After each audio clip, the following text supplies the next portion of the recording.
இளம் துறவி தியானத்தில் அமர்ந்திருந்தார். அப்போது அவருடைய குருநாதர் அந்த வழியாக வந்தார்.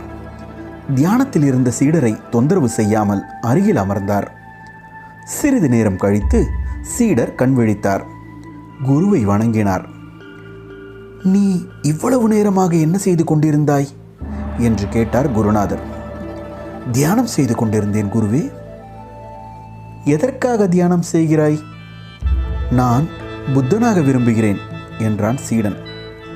நல்லது என்று சொன்ன குரு எழுந்து சிறிது தூரம் சென்றார்.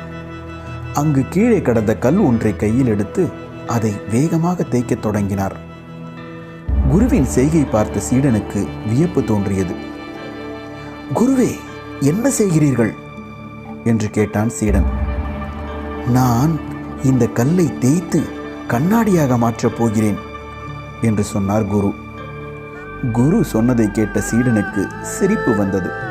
குருவே, உங்களுக்கு புத்தி பேதலித்து விட்டதா? நீங்கள் எவ்வளவு தேய்த்தாலும் கல் கண்ணாடியாக மாற முடியுமா? ஏன் முடியாது? நிறைய நேரம் தியானம் செய்தால் புத்தனாக முடியும் என்றால் கல் கண்ணாடியாக மாறாதா? குரு கேட்டதும் சீடனுக்கு ஞானம் பிறந்தது. ஏதுமற்றதில் பயணிப்பதே தியானம். நோக்கத்தோடு செய்யும் தியானம் நோக்கத்தையே நினைப்பூட்டும். தியானத்தின் போது புத்தன் தோன்றினாலும் புத்தனையே அழித்துவிடு என்கிறது ஜென்.